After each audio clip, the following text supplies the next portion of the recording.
But still, but even so, I mean, yeah, it we was got possible. satisfaction, you know, that he got what do you call it? Justice. Justice. So Justice. the courts were unbiased enough that They were a little unbiased, yeah. but yeah. a Jew could take a Christian to court and Yeah, still win. well, my God, it would have been terrible if not for that. They could have done everything. You know, a lot of times. Did you see Fiddler on the Roof? They came over and they say you have to leave this town in 3 days. For what? And that man that he came to tell me, he couldn't even tell him, but because he was nice, he was a friend to him. Right. He says, I don't like to tell him, but it's not my fault. I have to do it. Mm-hmm. They tell me to do it. That's the excuse they gave. Okay, so what else? So, any other stories from when you were living in when you were actually living in Poland, from growing up, or what the type of work that? You said your father taught at Hebrew school. Taught Hebrew school, and then he did a little bit business, like he used to buy. They used to buy a cow and have it killed by the shaychet. You know what a shaychet? The one who slaughters it. Mm-hmm. You know what a shaychet? A kosher butcher. Or? A shaychet is the one, when you kill a cow, you have to make a prayer, and you cut it. You don't, the Gentile don't do that. Only the Jews. You have to know. You have to go to school and learn about that in the Hebrew. Mm-hmm. So he did that a little bit to sell the meat. He would raise the cows. He would buy a little calf and raise them. So how much land did he have? Not much. But And that's how you get along. You got along. My older sister came to America before us. Right. She got married before we came. And my father stayed by her in order to save money. He paid her a little bit. And 5 floors to walk up. Mm-hmm. It was bad for him. He was on the 5th floor, no elevator. Down on the east side, Clinton Street. Mm-hmm. It's not far from you. No. So when we came, my father bought the house. He bought the house. Well, where the house is in Brooklyn, right? In East New York. Him and his brother. His brother was a long time in this country, longer than my father. And they bought the house partners. It was a 6-family house. So he had to make a tenant to move, because we had to have an apartment. Mm-hmm. And he had to take him to court. It was a lot of trouble. And we got 4 rooms.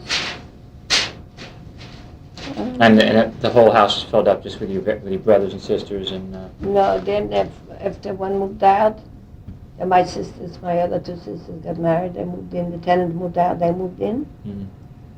3 sisters lived there. So whatever happened to that house? Then my father died. My mother died. We sold it.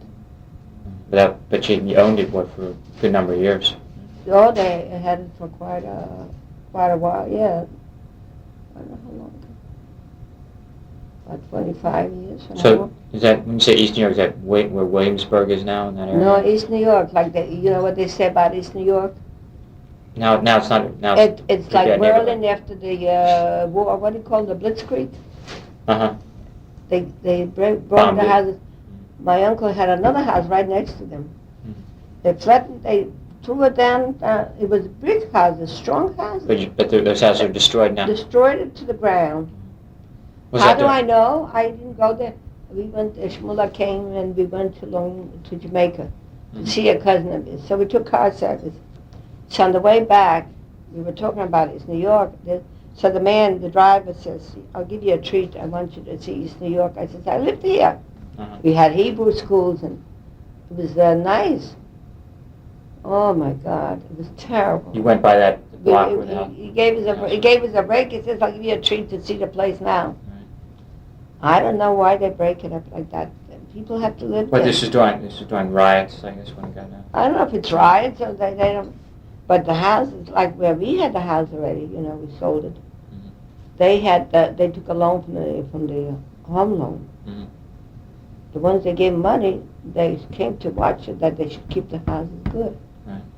Right. We were there. She invited us, the landlady, the new one. She made 4 families out of the 2. This is on East 51st Street. Yeah. And as soon as she moved in, she had a baby there. I said, "The house is lucky. You had 7 children, but you need another one." Right. 8 children. And the basement, she made an apartment. And they really liked it, but they kept the houses nice. Some of them put wrought iron in front of it and made little porches to sit outside. And they raised the rent so high. You know, they wanted the houses, so we knew at a party she was alone, and she wanted to remain in the four-family house. She wanted to give him a raise. Mm-hmm. He didn't want her. They blamed that the white people don't want them. They didn't want her. Yeah. They didn't want her. Okay? Well, I'm sure there's other stories, but... Oh, there is. Yeah. So, if you're tired, stop. There is.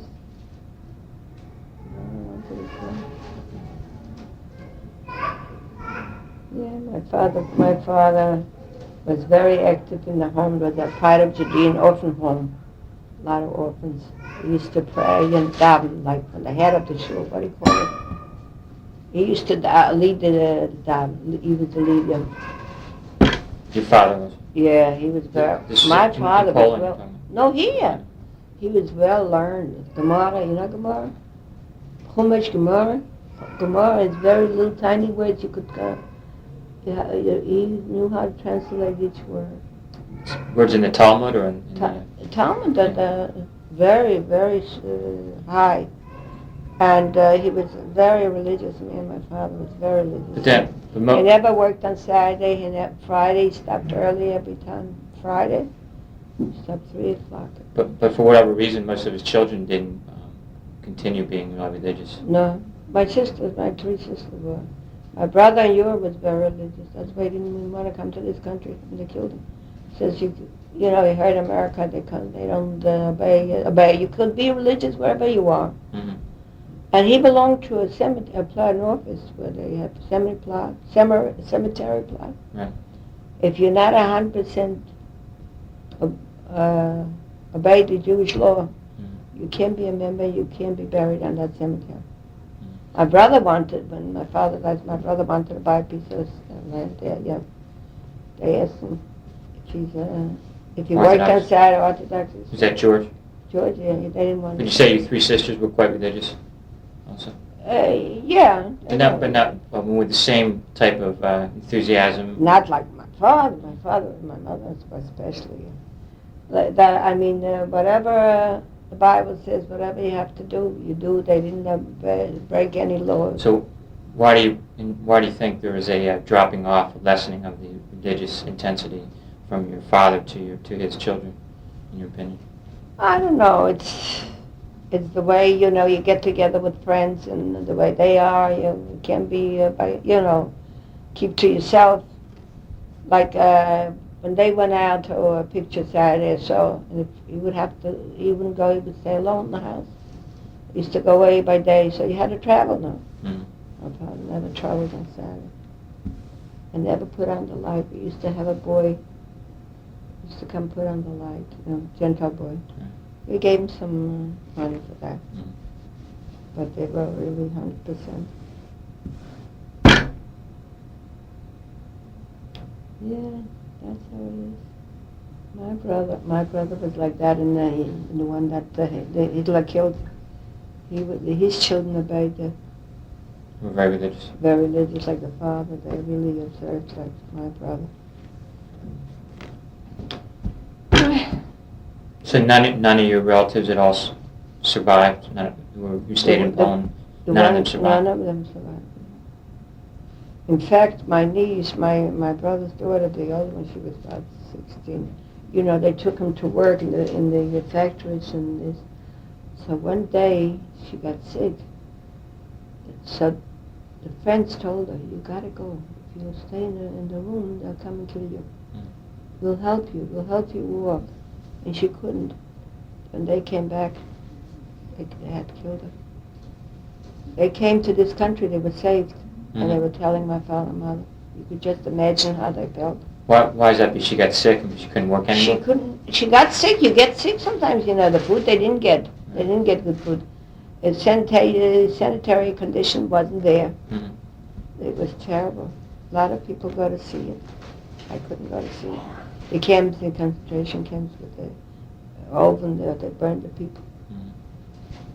You know that he was from the United Nations. What's his name? He's running for president. Waldheimer.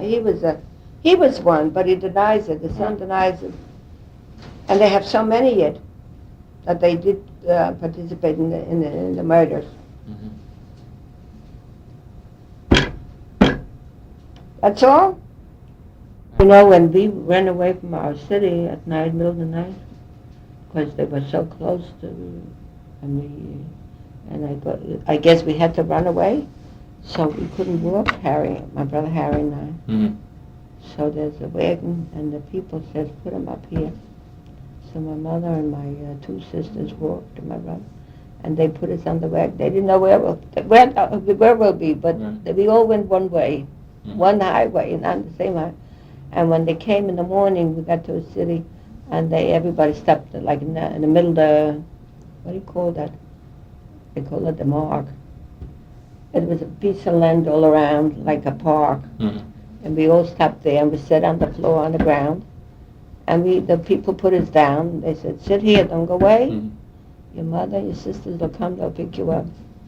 So it took hours till they came. We were so happy to see them. And so you're saying once you ran away that time, you never went back to your village? No, we never went back. The house they took away and everything. This was what, right after World War One? When the World War One. During the World War So One. who was it who took over your house? Who do you think took it? The Gentile took it away. They had plenty of houses, not only ours. And you're too scared to go back to the village, or it was just too dangerous to go back? Too dangerous. They killed a lot of people. And then after you fled your village and you went to the bigger town, how long were you in the town before you left for America? I think it was a couple of years. I don't remember. 3 years. Took about 3 years, I think. And America just seemed like a place where your father thought he could make a better living there. Well, that's what they used to do, a lot of people. You know, Mama gave me a book from the library. Mm-hmm. I don't know if you ever read that book. I forgot the name of it. It's very thick. It's all about the refugees, how they came into this country, and how they lived, how poor they lived. On the east side. Mm-hmm. Oh, my God, you should. I read it and I get it back. Okay, darling. Sad stories. Sorry, stories. I don't know why people can live together and friendship and be nice to one another. Really, I don't know why people hate one another. On the other, you could look at the positive side too. That your whole family came to America and things were a lot better in America. And you were able to make a decent. Yeah, your father was able to make a decent life for his family here. Yeah, we were thankful for that. Otherwise, we wouldn't be here at all. We would all be dead already a long time ago. Well, darling, I'm glad I can see you again. The way I feel, down those. Nobody knows. Nobody knows. Well, I'm glad I got a right person. You want to have a little soup? Yeah, a little later, darling. You don't want half an hour, yeah. All right, half an hour. Let's go back to the music. I got a good mama, she.